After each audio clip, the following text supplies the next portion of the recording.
In the real executive power structure, the president serves the military-industrial complex.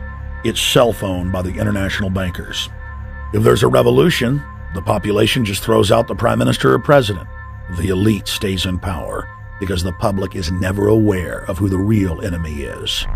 In Evian, France in 1991, standing before the Bilderberg Group, the apex of the world government power structure, David Rockefeller defined the New World Order as a system of world government serving the international banking elite. For decades, the banker-owned media would attack anyone who dared to warn the public that a dictatorial world government was being constructed right under their nose, and that national sovereignty was being deliberately destroyed. And now, after years of denial, the media and the elite themselves are proudly announcing that not only is world government real, but it is the answer to the financial crisis that they carefully engineered. The Bilderberg Group consists of the heads of all of the managing roundtable groups that steer individual countries.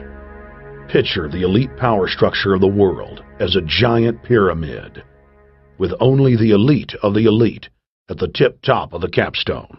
The group has been so secretive that until the mid-1980s, the controlled corporate media denied its existence. Into the late 1990s, coverage only consisted of rare one-line mentions.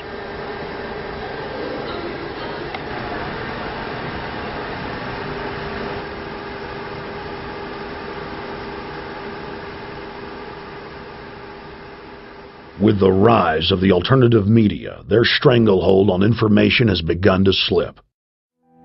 In the spring of 1954, Joseph Redinger, a Polish political advisor and founder of the European movement that would lead to the founding of the European Union, started the Bilderberg Group, an informal and off-the-record conference for political and business elites from European and Western nations.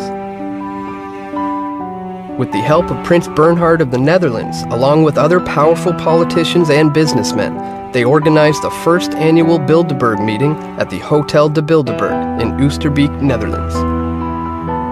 The Prince, a former executive for IG Farben and a former Nazi SS party member before the war, was also an influential executive in the oil industry, working for Royal Dutch Petroleum. As a member of the Dutch royal family and the father of the current matriarch and fellow Bilderberger Queen Beatrix, Bernhard was a very powerful and influential member of the European community. The original stated goals of the Bilderberg Group were to bring together the leaders of business, finance, and politicians from Europe and Western nations in a forum that would allow for candid and frank discussions of international issues, without the fear of being quoted or recorded. Thus, the meetings are held in secret and are by invitation only. For almost 60 years, the Bilderberg Group has been meeting behind closed doors in luxury hotels around the world to discuss in secret their plan for global control of world events and markets. Over the years, their members have included heads of state, politicians, business executives, media moguls, global financiers, military leaders, intelligence agencies, and many other powerful organizations and individuals whose reach extends to every corner of the world. We want to make sure that we can get documentation of the attendees just to have confirmation of who is in attendance. Once you know, you can absolutely confirm who is in attendance. You can have a better feel for what are some of the things that are going to be discussed. We can talk about the 99%, but it's really the 99.99999%, because the people that are in here, they're not 1 out of 100, they're not 1 out of 1,000, they're not 1 out of 10,000, 100,000, they're more like 1 out of 1,000,000 or 10 million, or beyond that, okay? Billionaire club. That's right. It's the billionaire and trillionaire club, and you and I, we're not in it, we're not ever going to be in it, so we got to hold their feet to the fire. We've got to expose what's going on here. We've got to find out who the 2012 attendees are, and we've got to keep our eyes on the headlines in the next coming weeks, months, and even years to see what these associations have done geopolitically, because they'll be in the headlines. When you have someone like Davignon claiming, and not really claiming because he's on the inside, he would know better than you and I, that the Bilderberg Group was instrumental in creating the European Union and the Euro. I would say that's a pretty big deal. And whether that's evil or not, that's a geopolitical move. And that decision was made by this group. Hey, that's the boss. Boss is leaving. Etienne Davignon is the honorary chairman of the Bilderberg Group, as well as the head of its steering committee. The committee he heads selects and invites each year's attendees. Billionaire financier David Rockefeller of Chase Manhattan Bank has been a steady donor to the Bilderberg meetings and has been a cornerstone of the group's development, attending nearly every conference since its inception in 1954. Rockefeller is an honorary lifetime chairman of the Bilderberg Group and has been involved in the development of many other powerful globalist think tanks, such as the Trilateral Commission and the Council on Foreign Relations. In 1965, David Rockefeller gave a speech to the International Industrial Conference in San Francisco, where he said, "We have entered upon an era in which interdisciplinary cooperation on a worldwide basis must be the cornerstone of accomplishment. Each of us has the duty to fashion his own contribution to fit the grand design of a global community. For many of us, the marketplace of tomorrow will be no less than this whole planet of Earth. What we do will manifest itself in ways that we cannot foretell, and it will have an unforeseen impact upon individual lives and whole societies. What we are is God's gift to man.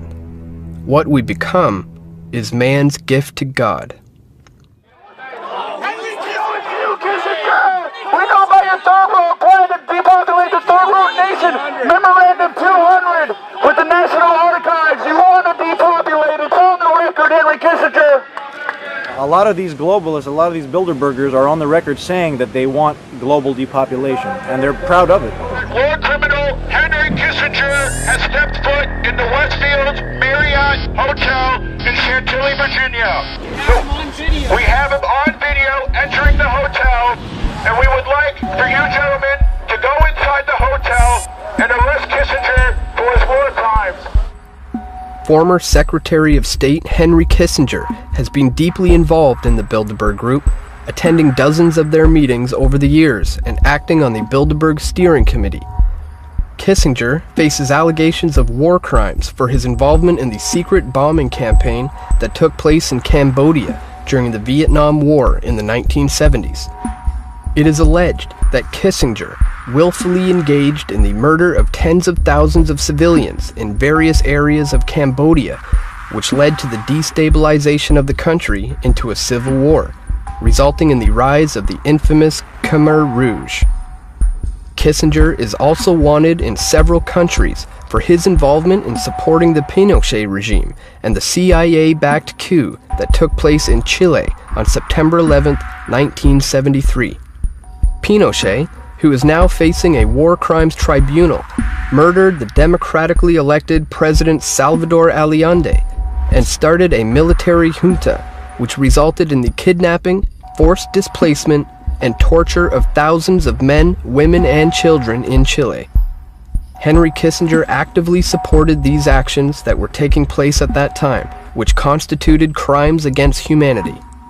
Kissinger was also involved in a controversial study in 1974 called National Security Study Memorandum 200, in which the basic thesis called for an active campaign for the depopulation of several less developed countries to stem the risk for civil unrest.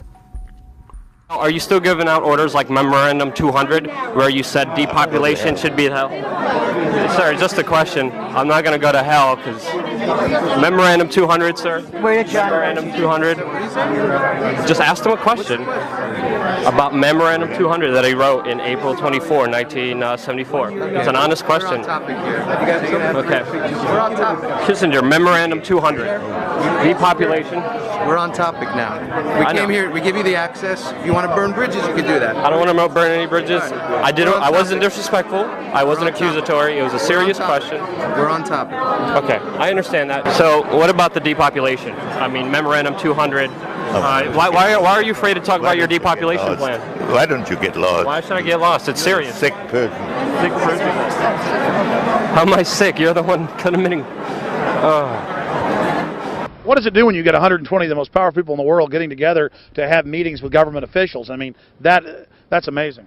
Well, it is what I mean is that they're planning the corporate agenda. They're not planning the democratic human journey agenda, in my opinion. Mussolini had a definition, is when the interests of the corporation take completely over from all other interests, and that's fascism. He said it should probably be called corporatism. Well, call it corporatism, call it fascism, call it neo-lib, neo-con. There's a whole variety of political words, depending on which side of the stripe you come from, to start with, which describes the thing. But what they are describing is the complete end of democracy, the end of what matters to people, the end of what happens to the human journey. And for that reason, I think this is revolting. In the last decade, the list of attendees has been leaked to reporters by moles on the inside. Veteran newspaper reporter Jim Tucker has been covering the Bilderberg meetings for over 30 years and has physically attended more than 20. We traveled back to our hotel to see if Jim Tucker received the 2006 list. First heard about Bilderberg in 1975, and I said, I don't believe it. That's not possible.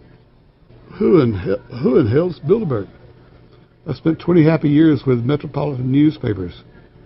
All the wires are clicking at my ear. That could not happen without me knowing about it.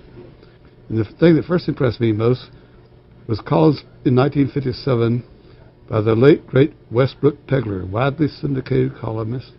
He wrote 2 lengthy columns about how approximately 100 leaders of international finance, heads of state, high public officials were meeting behind armed guards and closed doors on Jekyll Island, sealed off. What are these powerful internationalists doing? And why is it so secret? Why do they have armed guards outside? Why is it sealed off? The newspapers totally ignore it. Not a word. Total blackout in the United States. Since then, I've never stopped pursuing Bilderberg, or the whole international gangster organization led by Rockefellers and Rothschilds, as they manipulate the world for their own selfish interest.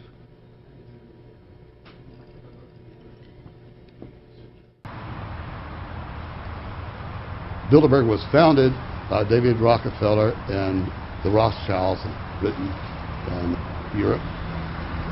They're still the main powers. Baron Evelyn D. Rothschild, a male, attended for many years. Rothschild is still represented. You'll see them on the list of participants. Somebody representing the Rothschild group. They are the main powers behind Bilderberg. The Dutch Royal Shell is part of the Queen's fortune. Of course, the Rockefellers have always had heavy oil interests. That was the original source of their old money, of the old man. My name is Daniel Estrelin, and I've been doing this for the last 15 years. I'm from Canada. I'm very proud of my country because, as you can see, there are a lot of people covering the Bilderberg conference. Last year, it took me 14 and a half hours to get to Munich. I was pulled off the plane in Milan. I was pulled off the plane in Munich. They interrogated me 4 hours in both places. I was able to call a friend, a journalist in Rome, as a result of his presence and others. Calling the Foreign Ministry Department in Italy, they backed off and they let me go. They basically told me that they'll keeping an eye on me 24 hours of the day. The little hotel where we were staying at, Jim and I, out of the 20 rooms, 6 were occupied, 3 by the CIA and 3 by the German Secret Service. That's how serious these people are, and that's how afraid they are of actually what we may be able to reveal and what we actually do reveal publicly about the Bilderberger intents. Daniel Estrelin has covered the Bilderberg meetings in Europe and North America for more than 15 years. His book, Club Bilderberg, has been translated into more than 20 languages and is a global bestseller. Estrelin has photographed many past Bilderberg meetings.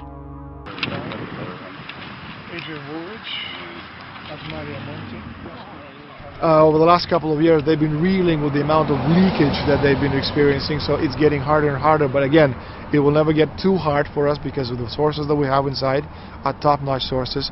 People who are actually working for them, the Secret Service, the second layer, people in the Bilderbergers, the clerks, the administrative office, they're there. They are our eyes and ears, and every time there's something out, we always get the information.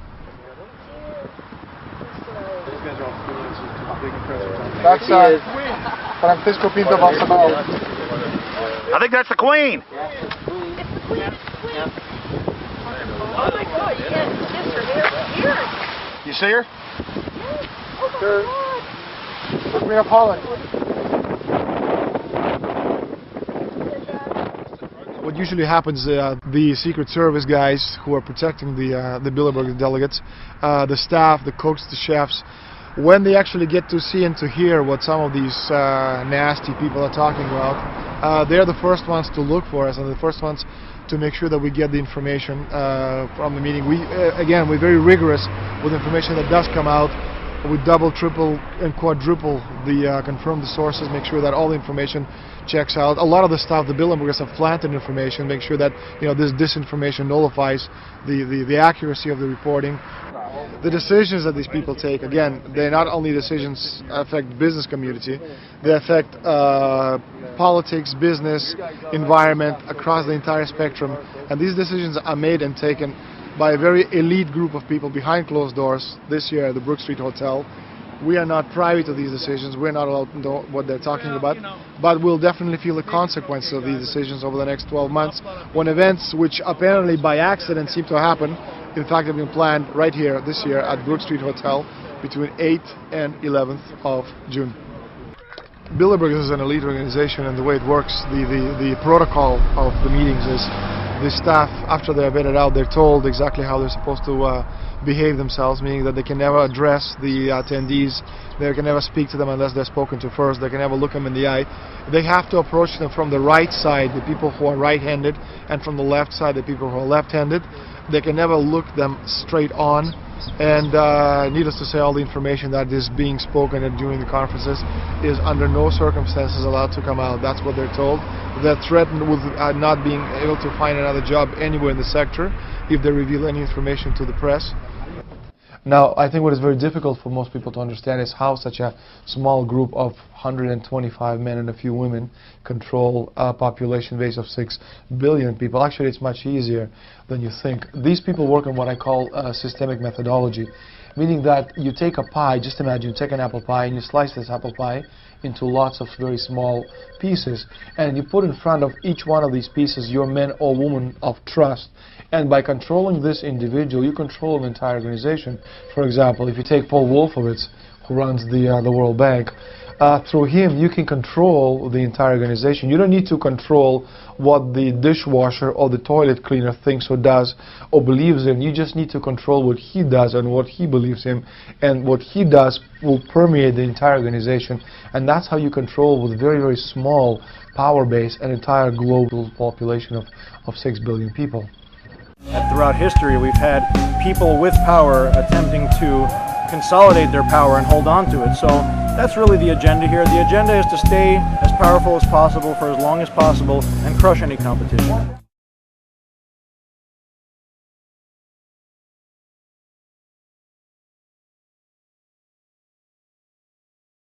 Every 4 years, Bilderberg meets in North America. And in June of 2006, we decided to travel to Ottawa, the capital of Canada. The site of Bilderberg.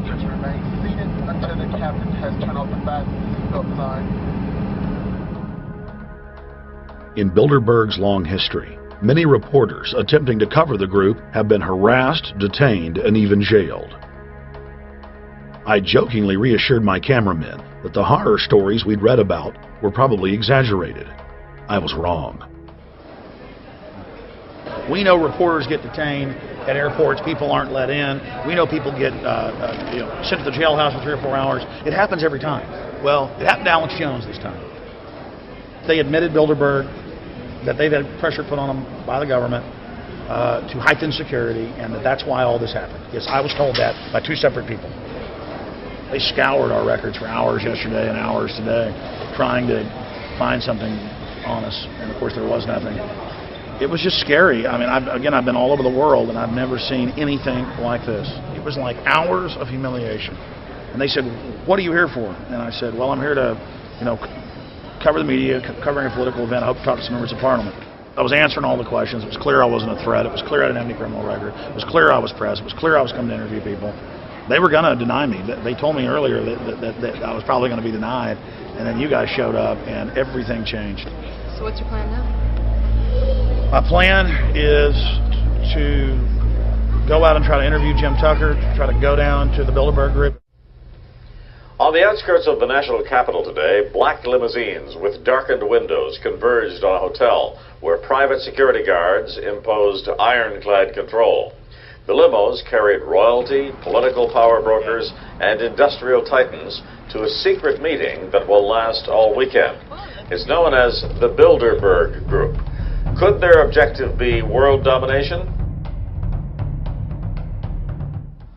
There are several rings of security service. The American delegation at every Bilderberg meeting is usually protected by the CIA and a special division of the U.S. Army.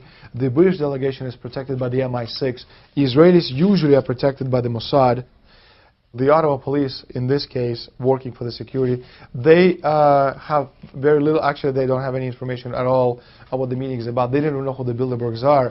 Then there is an elite private firm protecting the perimeter, doing all the dirty work, such as shooing off the photographers and bothering the protesters. But that's like piddly stuff. All the heavy stuff is done by the security service, such as the CIA, MI6.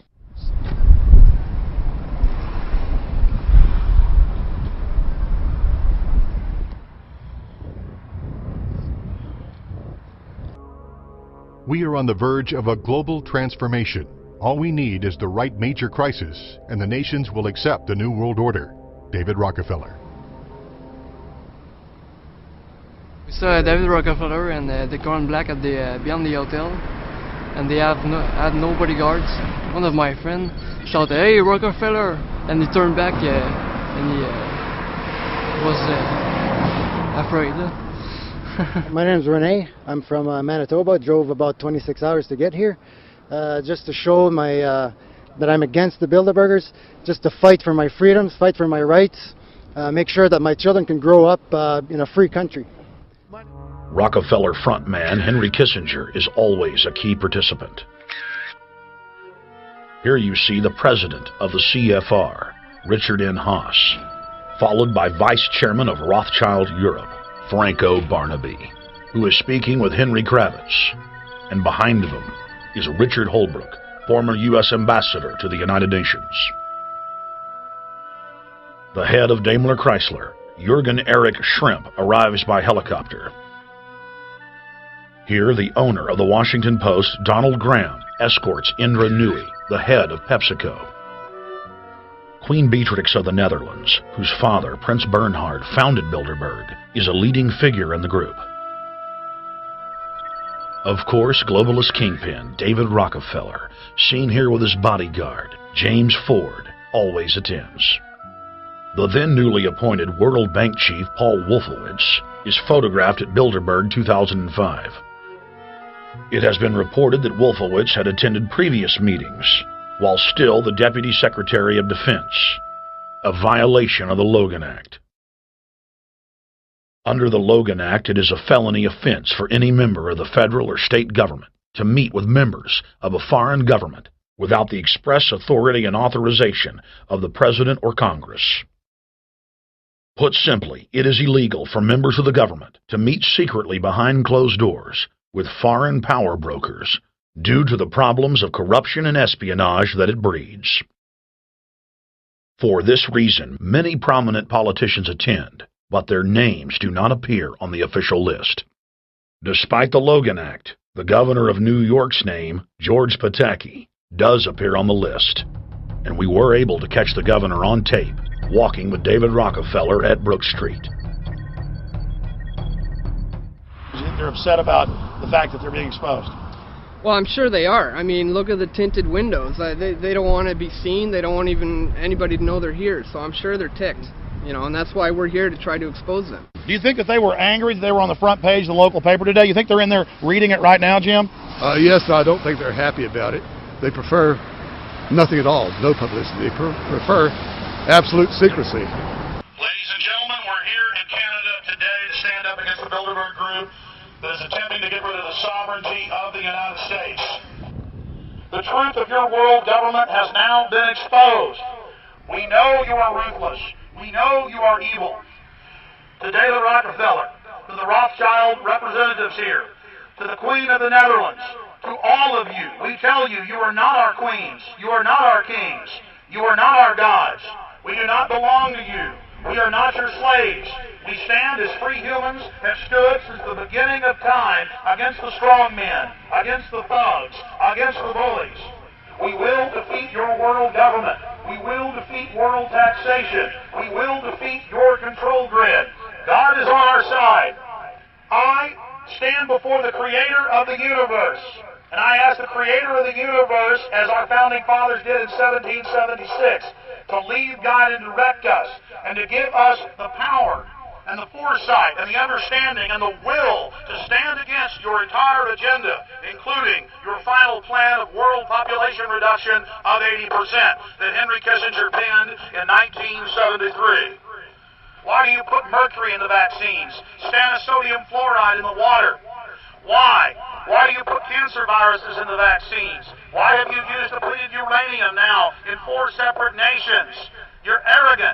You have the sickness that elites have had throughout history in their literal and, in some cases, figurative ivory towers. You believe that you're invincible. You will and you are failing now. Your New World Order will fall. Humanity will defeat you. The answer to 1984 is 1776.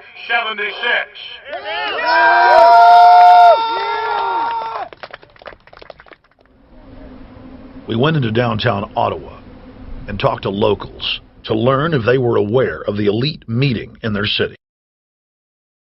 In the city, around 10% of the people were aware of the New World Order agenda.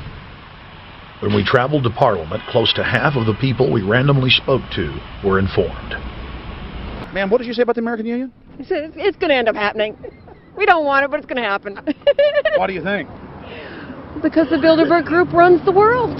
You have the Trilateral Commission, that's also part of the Bilderberg, which is the United States, Europe, and Asia. But most of this is public knowledge. Nobody wants to believe that there are conspiracies, that world leaders are already elected before they're voted on. So here we know that Bernard Lord is part of the outer circle. I was surprised to read that Harper addressed the group in 2003 because my understanding was nobody gets into politics without becoming a part of the Bilderberg group. And then you find out afterwards that that is the case, that they have... Well, Bill Clinton went there in 91, George Bush Sr. back in like 85. And Blair, same thing. Who we think that we're electing as leaders have already been pre-picked for us. Whether it's liberal or a conservative, they're already part of the group. They own all the horses in the race. They own the horses, and I understand that, for example, in the United States, it's a one-party system with 2 factions, though you think it's 2 different parties. Oh, it is, yeah. So it's like Bill Clinton constantly vacations with the Bushes, and they call him their son, and they actually staged all that in '92, and all that's come out. It's just all staged. They're not going to let trillions of dollars slip through their hands. The good news is people are waking up, though. When you read human history, when you study it, all you see is elites trying to dominate, subterfuge, Machiavellian backstabbing, and somehow in the last 50 years they convinced Westerners that the government's fine, can do no wrong, trust them. How did this happen? It's easy to lead sheep. I mean, people just follow. They don't want to believe these things will happen. No way. We'll just follow along with the norm. That's all. It's just makes it easier for everyone.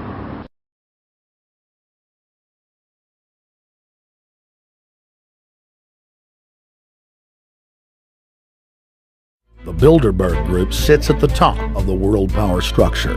125 of the richest and most influential individuals on the globe make up its membership. From Istanbul, Turkey to Chantilly, Virginia, we have tracked the elusive Bilderberg group. Bilderberg always insist on a media blackout. By June of 2008, we had already figured out that Barack Obama was the elite's puppet of choice. The national media claimed that during the weekend the Bilderberg group was scheduled to meet, that Obama had speaking engagements set for Chicago and the Midwest. We knew better. In a classic bait-and-switch, the Obama campaign told the press corps to get on Obama's campaign plane, and that Obama would join them on the flight to Chicago. Campaign staff then slammed the door shut. The fawning press had been shanghaied as Obama's campaign aircraft lifted off without Obama. Robert, why were we not told about this meeting and that the senator wouldn't be on our flight until the doors were shut and we were about to taxi to take off? Again, we had a desire, Senator Obama had a desire to do some meetings. Others had a desire to meet with him tonight in a private way, and that's what we're doing. We set up these meetings. They're being done tonight. Again, Is there more than one meeting? Is there more than one person with whom? I'm not going to get into all the details of the meetings. I don't know that I've got a ton more different answers for all of your questions. Obama wasn't going to Chicago. He had a meeting to attend, a secret meeting. Initially, it was believed that the secret meeting took place at Clinton's Washington, D.C. home. Obama's spokesman denied that, but won't confirm where the former rivals met. He also declined to comment on their topics of discussion. For a day and a half, the mainstream media engaged in a wild goose chase, trying to find out where Hillary and Obama had gone. 3 cover stories later, the corporate press had to admit they had no idea where the 2 candidates had gone. And to this day, Clinton and Obama aren't talking. Plenty of sources knew about this meeting, told us and others that it was at Hillary Clinton's house, but clearly it wasn't. In 2008, the trail led us to the Westfield's Marriott Hotel, right outside Washington, D.C. We just flew into Washington, D.C. We're driving to the Westfield's Marriott. Tomorrow, the hotel's closed throughout the week, into the weekend for the Bilderberg group meeting. But we're going to check in the night before. They're going to kick us out tomorrow. So we're going directly into the belly of the beast. The hotel will be filled with at least 5 spy agencies. CIA, Defense Intelligence, Mossad, European Union Security. We checked into the Westfield's Marriott 48 hours before hotel guests were scheduled to be thrown out ahead of the annual meeting. The building was nestled in the heart of the military-industrial complex, with the National Reconnaissance Office and Raytheon just a stone's throw away.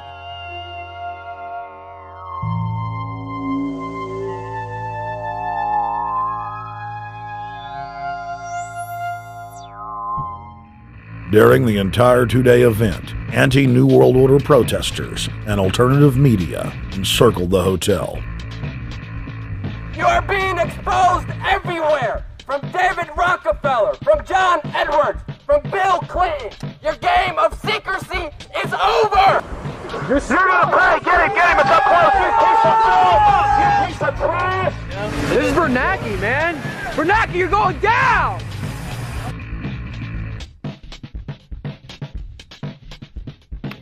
Obama, we know you're here, Obama. You cleared your schedule for the next 3 days. We know you're in Virginia. Arch criminals! New World Order scum! We are not your slave scum! Brave Americans came from all over the United States and bullhorned the main conference hall at close range as the global power brokers schemed inside. You are criminals! You control the central bank, you control the currency, and you're turning our beautiful country and world into a nightmare! The global elite are desperate to keep their organizational meetings a secret. They are keenly aware that if the population discovers that policy is being developed covertly by powerful special interest, the people will revolt. It is our duty to expose these criminals. It's a criminal act under federal law for federal officials to have private meetings to discuss world policy with non-federal workers. So everybody from the State Department, Treasury Department, White House, Defense Department, and others who show up, as they always do, they're committing a criminal act simply by being here to attend a secret meeting with officials from other countries to discuss U.S. policy in the world. So literally it's a criminal act. And every newspaper, every broadcaster has a patriotic duty to expose these scum and the evil they project. In June of 2006, our team traveled to Ottawa, Canada to gather intelligence on the shadow government's agenda for the coming years. I think that's the Queen. Investigative journalist and best-selling author Daniel Estulin had been tracking the Bilderberg Group for more than 16 years. His moles inside Bilderberg informed him that the elite were planning to first run the price of gas up to $150 a barrel, unimaginable in 2006. He also reported that after suckering the middle class back into the stock market, the group was going to implode the subprime mortgage market and destroy public confidence. Well, one of the things that we're getting from this morning and this afternoon's conference, this morning conference was about the energy crisis, the price of oil. The afternoon conference, which started about 4 o'clock, 4:30, they were talking about one of the American delegates. I wasn't told who exactly it was talking about the the concern that the American citizens have had with the housing prices going down, so they're not investing that money. So what they needed to do is they needed to create the illusion that everything is going well. So what they're going to do over the next year and a half is to bring the market back up to 1998, 1999 levels. They got to get all the suckers to invest whatever little money they have left over, and that's when they're going to make the economy bottom drop out. They need to destroy the economy because as we're running out of oil, when people don't travel, at least that's what they're saying, when people don't travel, when people don't have money, they don't travel, they don't spend any money, which means you don't waste a lot of oil and natural gas. That's the afternoon. So how does this source, just ballpark, so you have the sources. Well, actually, there are two people who are members of the Bilderberg Club. It's actual members. They're members of the Bilderberg Club who, for years and years and years, have been going and participating in all the conversations. They've always been dead on, always. And last year they said the oil prices are going to go up to 150. At the time it was 39. It went up to 76. Basically doubled. If it doubles again, it's going to be back to where these people. They attack Iran and will it? Year after year, Estulin and other reporters like Jim Tucker are able to report on future events with stunning accuracy. All because they know the agenda of the Bilderberg Group.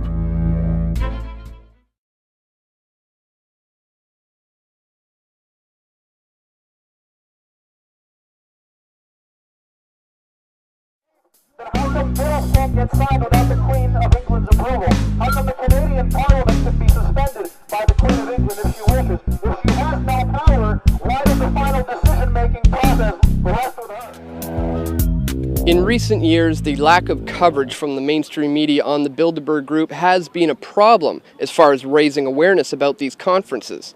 However, 2012 is a major turning point for the Bilderberg Group as the independent media have been here providing the coverage that's been lacking from the mainstream. Where's Fox News been for the last 15 years? CNN for the last 20 years? Why does Sean Hannity ridicule anybody that calls in and asks about the significance of the Bilderberg Group?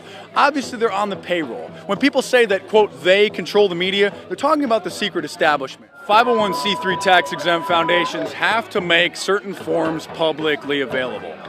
And so somebody tipped me off about this, that the 990 forms are available for the Bilderberg Group. And I got the years 2007, 2008, 2009, 2010. Well, first of all, they're operating under the 501c3 tax-exempt name American Friends of Bilderberg. The 2008 forms also show a list of very interesting donors. Henry Kissinger, $20,000. David Rockefeller, $50,000. Freeport McMorman Foundation, $10,000. Microsoft, $75,000. Peter Thiel from PayPal, $75,000. Goldman Sachs, $25,000. The Washington Post, $25,000. So of course the Washington Post is going to be reluctant to report on them when they are literally funding them, and I have the proof in my hand. This group is meeting with government officials. It violates federal law, the Logan Act. And For decades, they said it didn't even exist. This is the real oligarchs that run our government, run Europe, run most of the world, the big central banks, and the fraud that they engage in. These are the real tyrants. So we're identifying them, not the puppet presidents and prime ministers. We're going directly to the financial oligarch, the robber barons.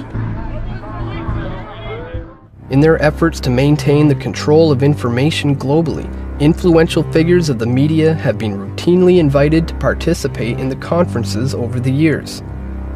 Peter Mansbridge of CBC's The National attended the meeting in 2010 and has maintained their strict rules for secrecy ever since.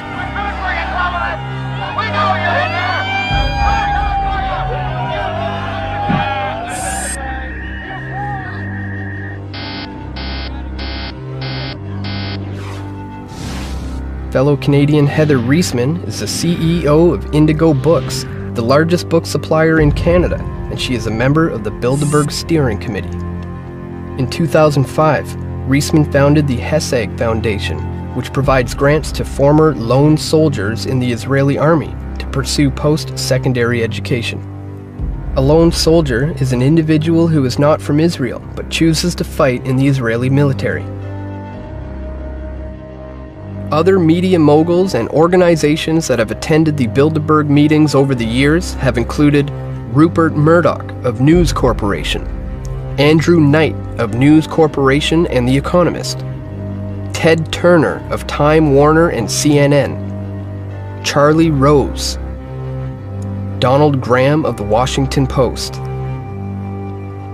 and Canadian media baron and former Bilderberg Steering Committee member Conrad Black of Hollinger International and The Telegraph newspaper.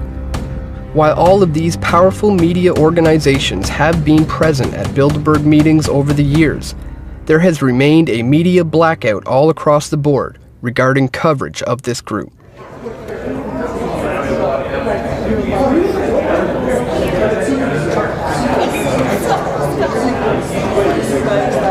Hi. Hi. I was just wondering what your opinions were. You talk a little bit about it in the book of the influence of the Bilderberg group on the mainstream media, or on just the influence. The individuals are influential, but their influence isn't magnified by Bilderberg. I went for 20 years. Mm-hmm. It's just a talking shop, and they're almost always wrong, by the way. They didn't see the end of the Cold War coming. They didn't see the economic crisis coming. They're very interesting meetings. They're very interesting people, but they're not coherent. They aren't a group that meets other than for 3 days a year, and the composition of them changes all the time, except for about 30 of us who are on the steering committee. And how come? Don't buy into these conspiracy theories. It's rubbish. All they do is talk to each other. I was on that conference circuit for 20 years, the Trilateral Commission, and I went to all of them. And look, it was fine while it lasted, but I'm getting too old for that. I'm getting tired. But, okay. You know. All right. Thank you very much. Okay. Thanks for coming. But there's no conspiracy in any of them. No. No, there's just a bunch of people. How come you never hear about it in the media? Like, I only read about it in your book. They don't allow the media. No. But in order to encourage people to talk frankly, so what you do, you get good, frank sessions. But there's no meeting of the minds particularly. Okay. All right. Thank you.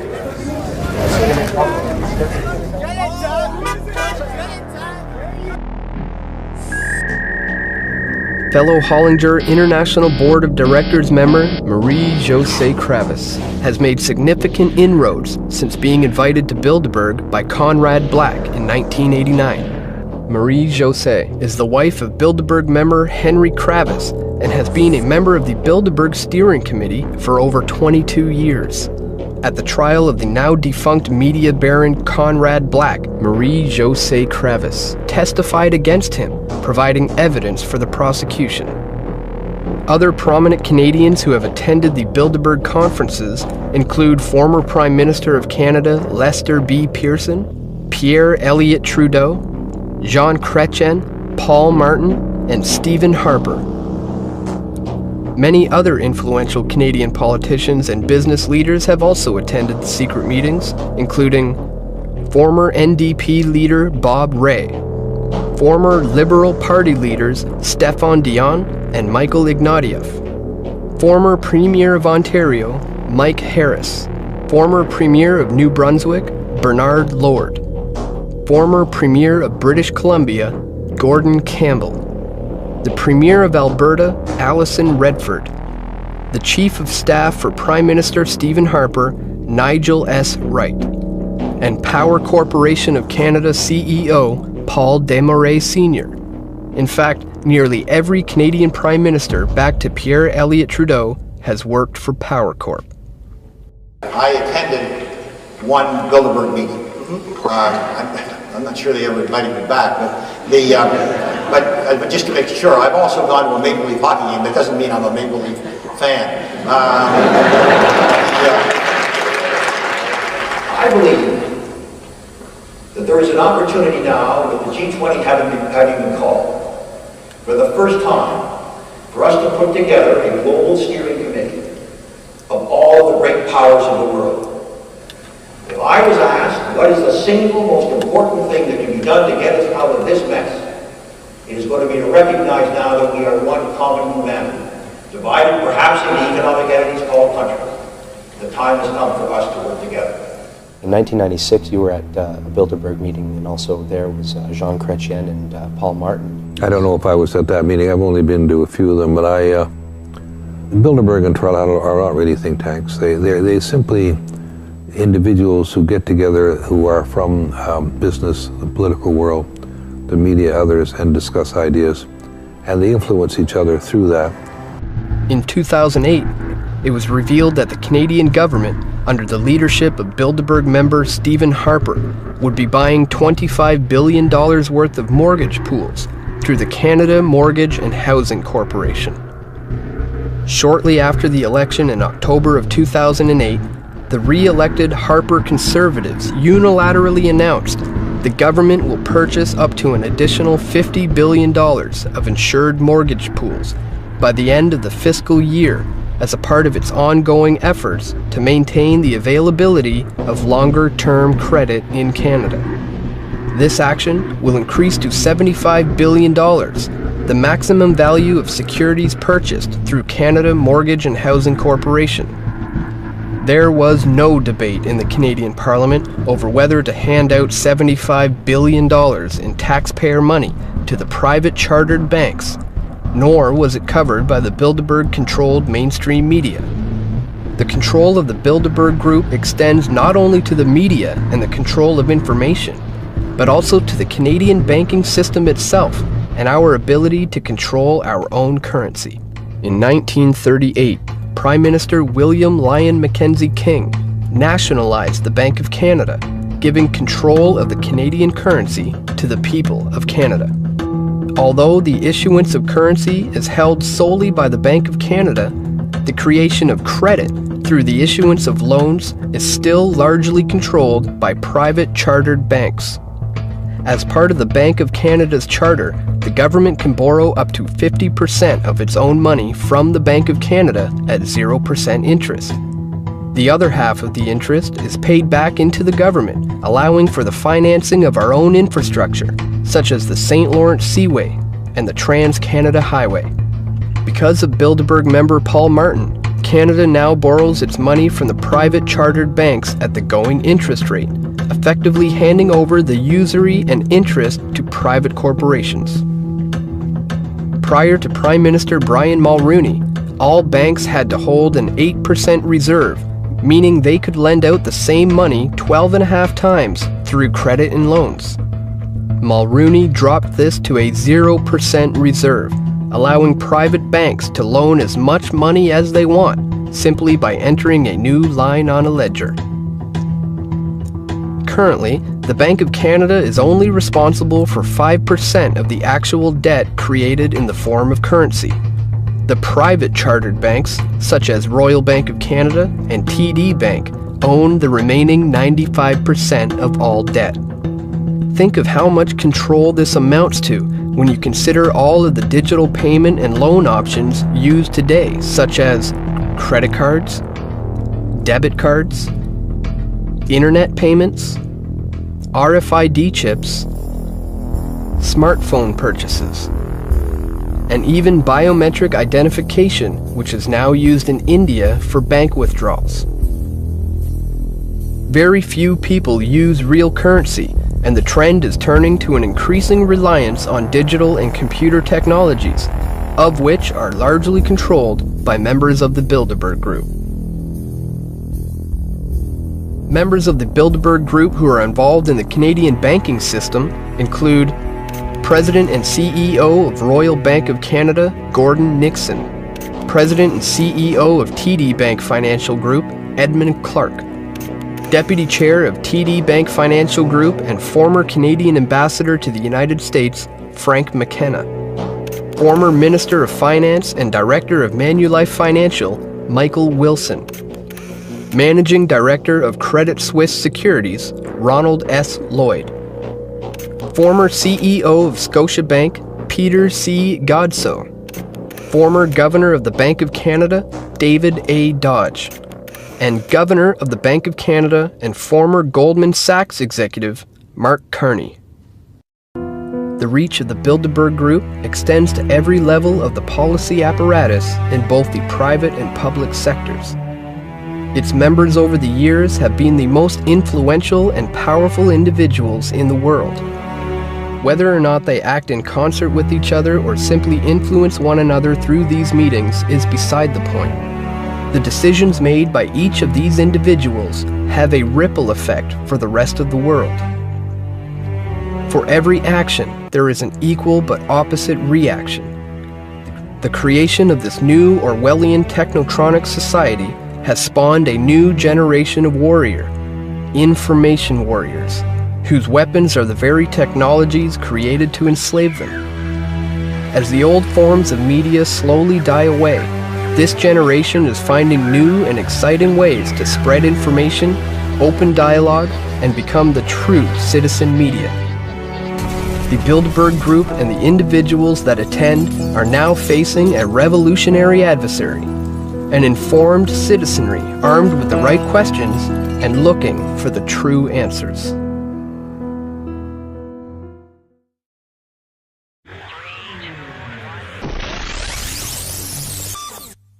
The ultimate goal that these people have in mind is the goal to create a one world government run by the banking industry, run by the bankers, and they're doing it in sections. The European currency, the euro, and the European Constitution is one part of it.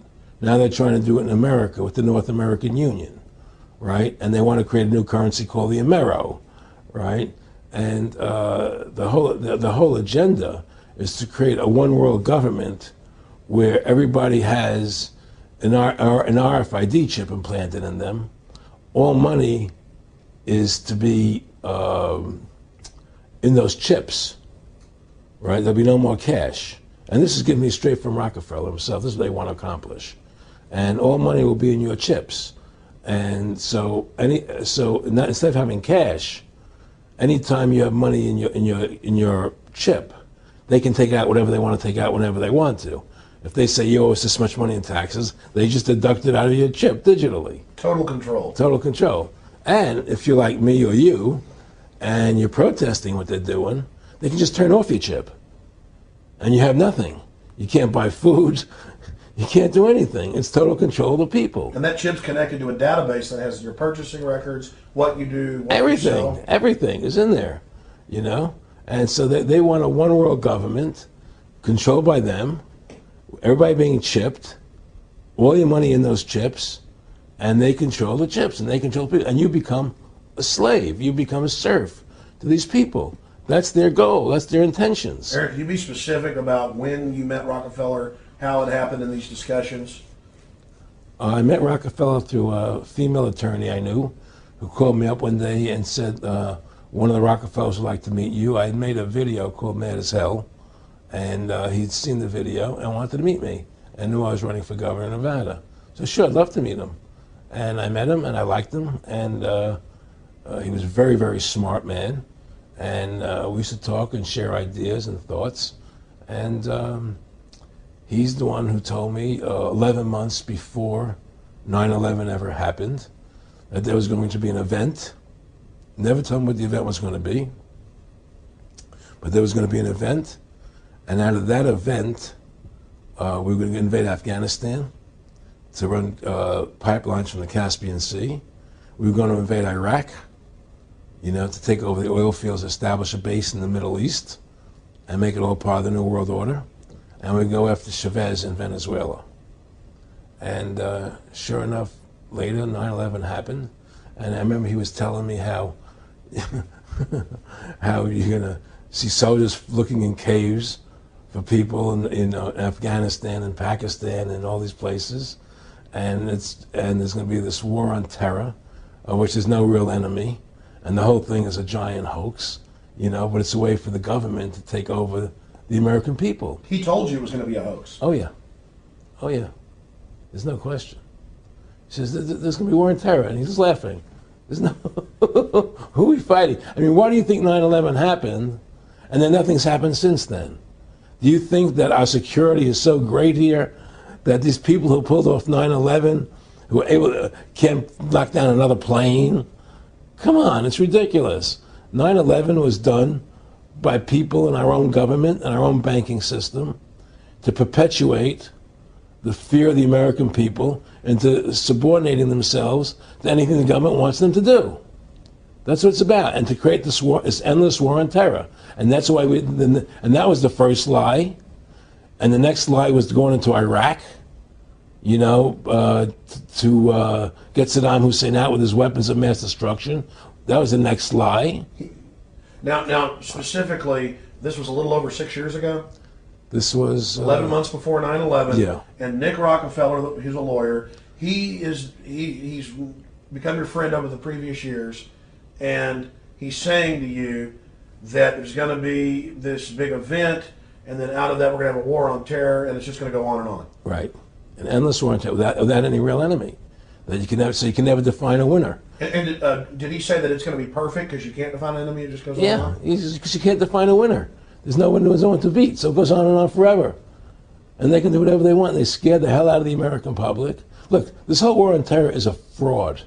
It's a farce. It's very difficult to say it out loud because people are intimidated against saying it. Because if you say it, they want to make you into a nutcase. But the truth has to come out. That's why I'm doing this interview. The fact of the matter happens to be that the whole war on terror is a fraud. It's a farce. Yeah, there's a war going on in Iraq because we invaded Iraq. And people over there fighting, you know. But the war on terror, it's a joke, you know. And until we discover what really happened on 9/11 and who was responsible for 9/11, because that's where the war on terror emanates from. That's where it comes from. It was 9/11 that allowed this war on terror to begin. And until we get to the bottom root of 9/11, the truth of 9/11, we'll never know about the war on terror. Aaron, you said that he was, and I think it's important, and I know this about the Rockefellers from Dr. Dennis Cuddy and many others who literally, you'll be 20 years old in a lunch line at college, and no, there's David Rockefeller. And here's here. I mean, they're experts at recruiting and getting what they call players, and that clearly he was, I mean, I want to make it specific and just get you to reiterate what you said last night about you got 30% of the vote, you were having an effect, you made mad as hell, they knew that you'd started the Constitution Party, they knew that you were somebody who was taking action and getting things done, you'd already made some big films, had a lot of other successes, right. So they were trying to recruit you, and didn't it come down to the point of, hey, we are here to recruit you, and don't worry, your chip's going to say, don't mess with us, you know, this guy's don't touch. Yeah, yes, that did happen. I was definitely being recruited, but it's more subtle than that. Well, in your words, just go through the process, and then what he said. Well, what it is remember, we were friends, and we used to go to my house a lot. We'd have dinner, we'd talk, and he'd tell me about business investments, how you get involved in, you know, or they would help me with this business investment or that business investment. And was I interested in joining the Council on Foreign Relations? You know, I would have to get a letter to join them, but was I interested in that? And, you know, just stuff, you know, leading you on. And I used to say to him that I never really did that because that wasn't where I was coming from. You know, as much as I like you, Nick, you know, your ways and my ways, we're on the opposite side of the fence. You know, I don't believe in enslaving people, you know, and he would come back with, oh, I do? Or? Well, it would be more like, you know. It's better for them. Well, it's more like, you know, how do I put it? It was like, what do you care about them? What do you care about those people? What difference does it make to you? Take care of your own life. Do the best you can for you and your family. What do the rest of the people mean to you? They don't mean anything to you. They're just serfs. They're just people. You know, it was just a lack of caring, you know, and that's just not who I was. It was just sort of like cold, you know. It was just like cold, you know. And I used to say to him, what's the point of all this? You have all the money in the world you need. You have all the power you need. What's the point? You know, what's the end goal? And he said the end goal is to get everybody chipped, to control the whole society, to have the bankers, the elite people, you know, the bankers and some governor controlling the world. And I said, all the people in the Council on Foreign Relations believe this way you do? He said, no. You know, most of them believe they're doing the right thing. A lot of them believe it's better off being socialistic.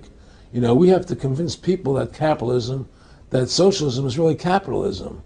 Because America's becoming a socialist country. It's a communist country today. Well, one of the things they told me was that he was at the house one night, and he would talk, and he started laughing. He said, "Aaron, what do you think women's liberation was about?" And I said, I had pretty conventional thinking about it at that point. I said, I think it's about women having the right to work, getting equal pay with men, just like they won the right to vote, you know? And he started to laugh. He said, "You're an idiot." And I said, "Why am I an idiot?" He said, let me tell you what that was about. We, the Rockefellers, funded that. We funded Women's Lib, you know? And we're the ones who got all over the newspapers and television, the Rockefeller Foundation. He says, and you want to know why? He says, there were two primary reasons. And they were, one reason was we couldn't tax half the population before Women's Lib. And the second reason was, now we get the kids in school at an early age. We can indoctrinate the kids how to think. It breaks up their family. The kids start looking at the state as the family, as the school, as the officials, as their family, not as the parents teaching them. And so those are the two primary reasons for Women's Lib, which I thought up to that point was a noble thing. You know, when I saw their intentions behind it, where they were coming from when they created it, the thought of it, I saw the evil behind what I thought was a noble adventure. But let me tell you something. When 150 of the most powerful men and women in the world can meet in secret in Baden-Baden, Germany, and plot the fate of billions, and nobody even cares about it, but 6 football players go to lunch together, and it's in the headlines across the country, you have a reflection of the society in which that exists. And it is a sick society that is doomed to self-destruction. So based on that scenario, there's some truth into what these men are looking at. Absolutely, and that's what makes me so sick, is that I'm trying to wake up a people who on a daily basis are proving the ones that I'm warning them about to be right. Mm-hmm. Well, so that even though a minority, there are people out there that you recognize are awake to this, if they don't do something about it, they will lose that ability to be free in that way. That's correct. Whether they might think, well, I don't need to worry about it because I know what I know and I'm fine. It doesn't work that way. There's a connection here to everything. That is correct. That is absolutely correct. A nation of people who are willing to send their sons and daughters that they profess that they love to a foreign country to die, and they use the excuse to themselves that they're sending them off to defend our country, and they know damn well that's a lie, are doomed. With new ideas. About 100 years ago, this big organization with many branches, they wanted to rule the world basically using Britain as a nucleus of a system, an embryo, which also was going to be joined with the US under the Anglo-American establishment, wrote about the kind of culture and the changes of culture over a 100-year period that they would actually design, implement, and bring in. And H.G. Wells talked about it too. He talked about arenas. He says arenas could be put up across the world for sports, for instance. Now at that time, sports was something that children, school children were into. adults became adults and got onto adult things. So it was unimaginable at the time that people could actually believe that there was even a need for adult sports and entertainment, never mind having arenas built across the world. But he said we can do this, and voiced basically a sports culture for the males. Using a tribal system, we're all tribal to an extent. That's why we even bother to vote for a tribal leader. This is well understood. That's why we're supplied with these leaders. And because the average man was to become more disengaged from his own destiny as the expert class arose, it was decided that the males would get their outlet, basically, gradually becoming helpless as males through sports. Therefore, they'd have a tribal team they could identify with. They could cheer them on as they were winning. In their own personal lives, they were getting nowhere. They were getting disenfranchised, in a sense, as experts took over decision-making for them in all kinds of fields. So this was psychology at use, planned before they even implemented the sports. That's why they pay athletes these fantastic salaries. I was listening to the radio the other day. They just contracted to pay one player on one team $6 million a year. Can you believe this? And why is that? It's the Roman circus. What does the emperor do when the people become restive, and when the people are asking questions, and when the people don't like the policies of the emperor? He sends them to the circus. He creates a circus. He builds a giant coliseum. Then he begins to throw the Christians to the lions. And he has great chariot races and football games and basketball games, all to keep the idiots preoccupied with things that don't mean anything in the scheme of the entire world, so that they don't have the time to learn what the truth is, so they don't ever get smart enough to learn how they're being manipulated, so they don't ever question the emperor. That's why they pay a player on a football team or a baseball team $1 million or $2 million or $3 million a year. It is the Roman circus. I know men who don't know anything in the world except who plays third base for the Mets, and they think that's a great accomplishment.